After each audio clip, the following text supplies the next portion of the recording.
Sure, my name is Sergeant Mike Schwieterman. Most people know me as Richie, but my last name is spelled Schwieterman. And on July 4th, I'm a member of the Sarasota Police Department's dive team. I was assigned to boat number 4 with Officer Mike Skinner, who was operating the boat as the boat captain. We were traveling southbound along Lido Beach when we noticed a couple in a canoe that were paddling. Didn't notice anything too in particular about it until we were coming back down the beach line headed northbound. We saw that the canoe had flipped over. Both subjects were in their early 20s, a white male and a white female. They were laying on top of the canoe, so we feared they weren't in distress. They were just swimming the canoe back to the shoreline. The young male made a motion with his left hand, which drew our attention more towards him. So Officer Skinner, who was operating the boat, drove up to him to see if they were in distress, and he said indeed his hand had become caught in the canoe. At that point, we were talking to them, and he wasn't in distress at that point. He wasn't worried because his head was still above water. At one point, the canoe started to sink more, and then his head did go below the water line, and he ingested a large quantity of the salt water and became unconscious. At that point, I had already gotten my gear off, and I had entered the water to give assistance. When he went unconscious, luckily his hand by itself became free. I had entered the water, I got a hold of him, brought him back up, and Officer Skinner in the boat was able to reach over, grab a hold of him, and actually pull him up out of the water even farther. A lifeguard who was patrolling the area of the beach also came over to assist us. He was driving a Sea-Doo. When he got there, he entered the water, and all three of us were able to get him up on top of a backboard.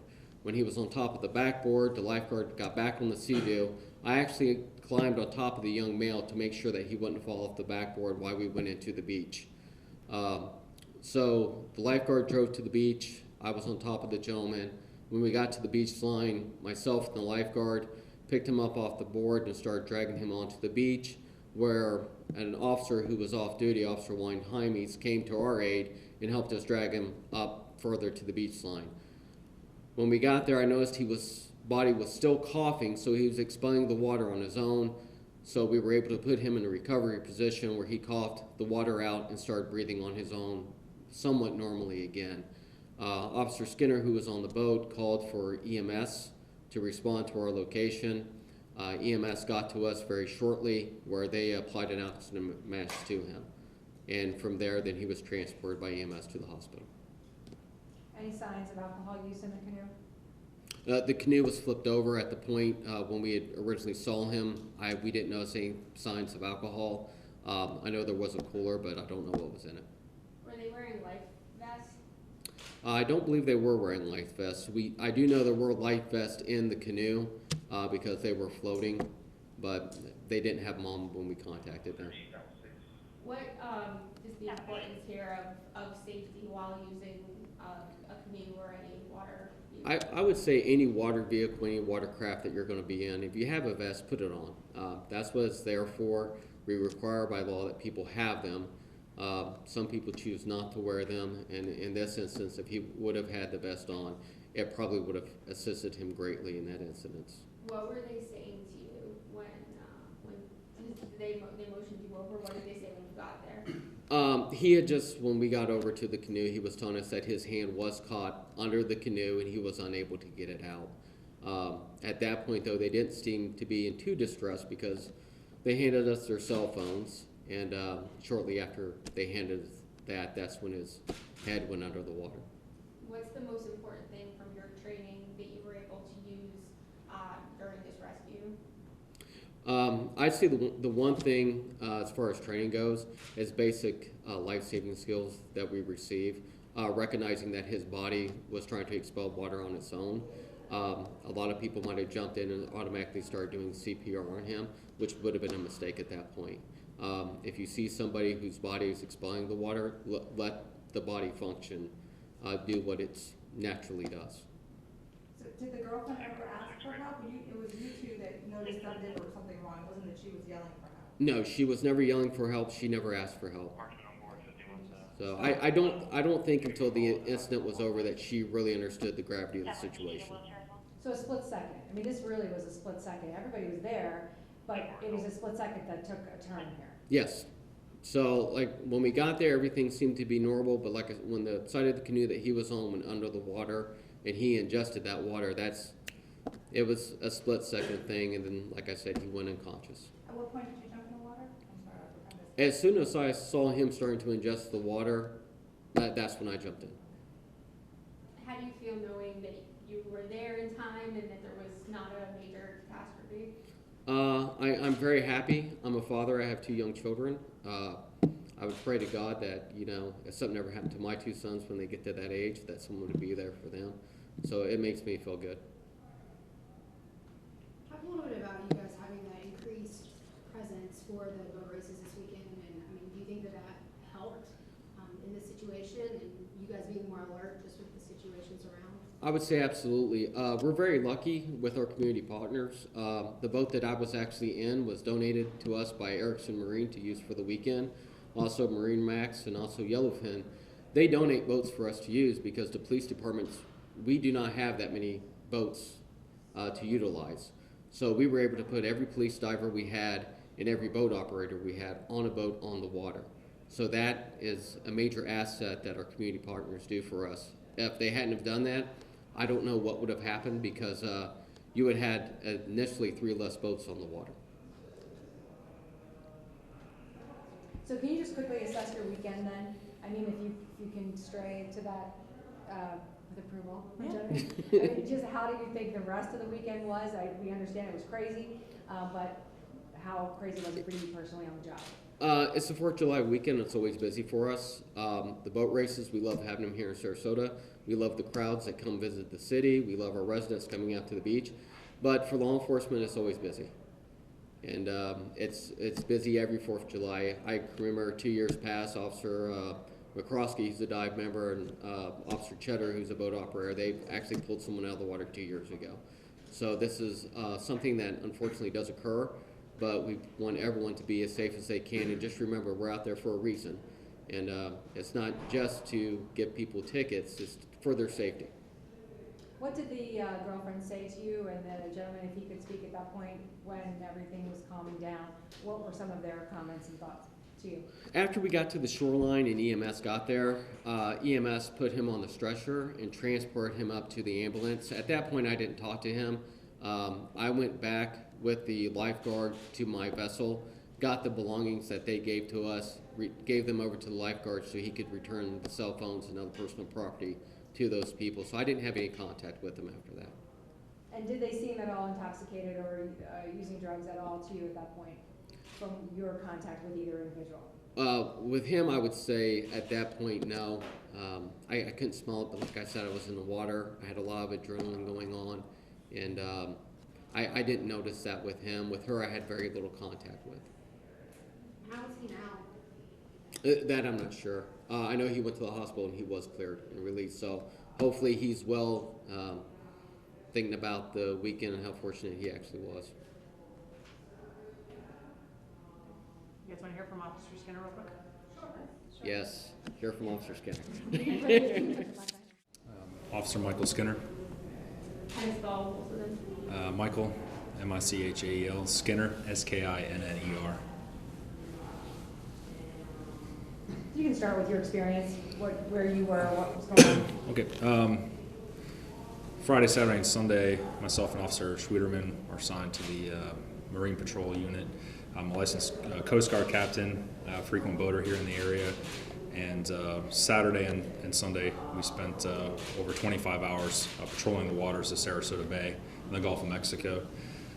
Saturday afternoon we had the heat, of course, for the boat races. Officer Schwieterman, or Sergeant Schwieterman, the assigned diver, was with me. That afternoon we were assigned to the Lido Beach patrol area. We're about 150 yards offshore.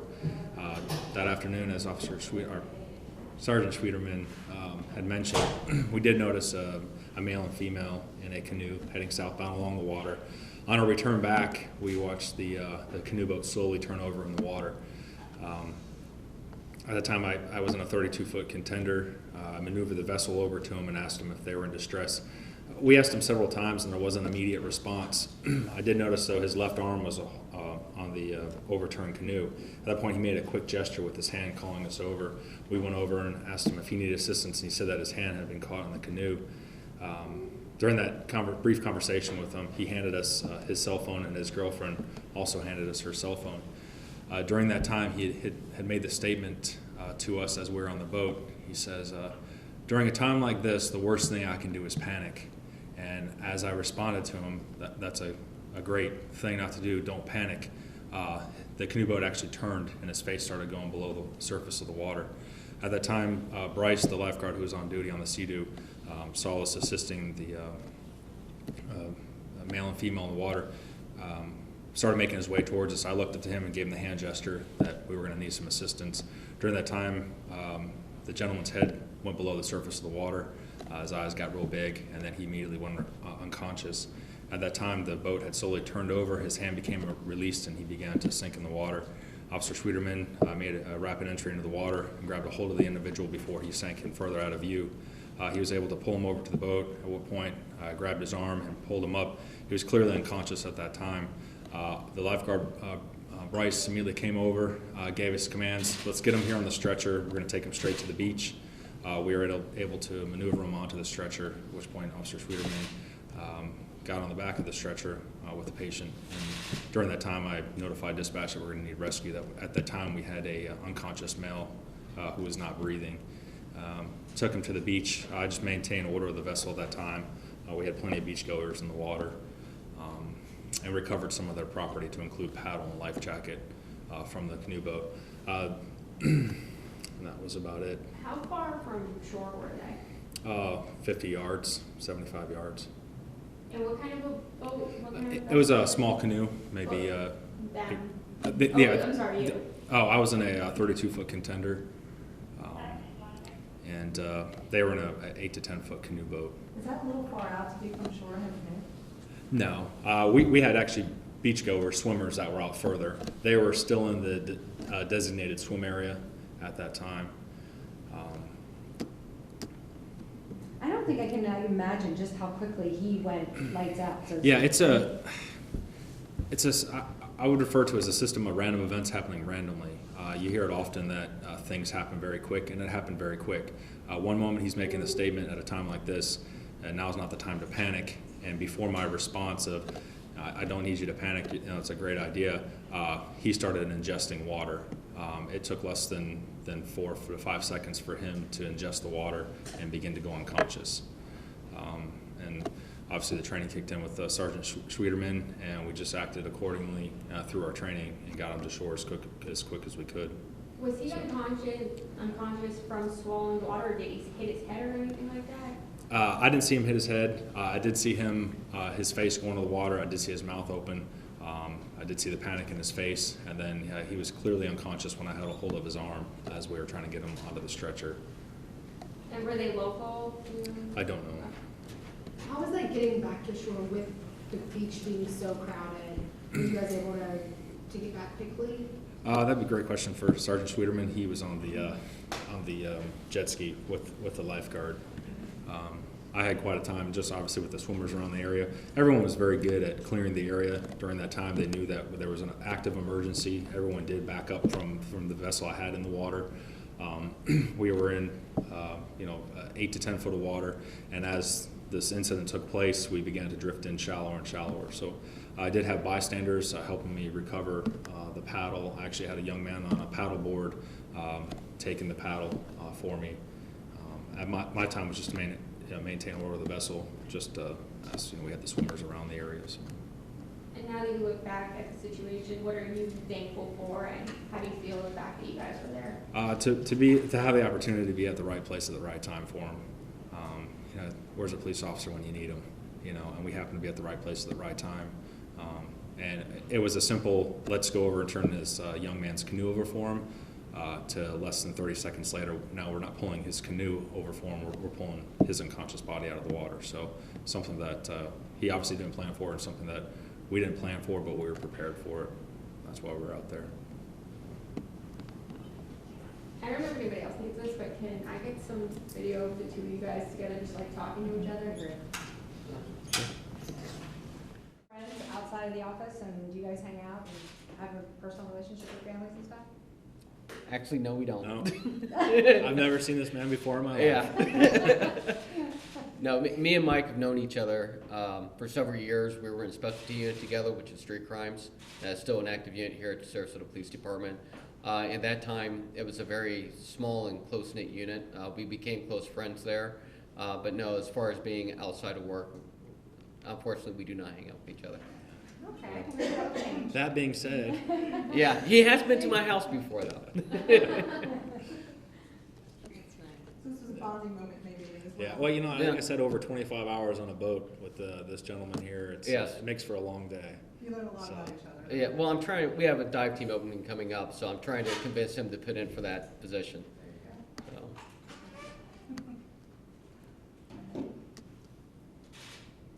You guys can just sort of just randomly hang out and talk to each other. We You're just a boater too, right? Don't you have a boat? Yeah, a licensed captain and very active in the water. I'm an active diver, currently working on my dive master's. So born and raised here in Sarasota, and you know, this is a very busy weekend. As a young child, I always looked forward to it. You know, you have the boat parade, now to be a part of it. And then 15 years ago, if you would have said, Officer Skinner, would you have been out on the water in a police boat? No way. And here I am this weekend, and hopefully next year on that weekend as well. So maybe with this guy again, I don't know. yeah, well, it's the second year we've been on the boat together, so hopefully we'll make it 3. You guys all good?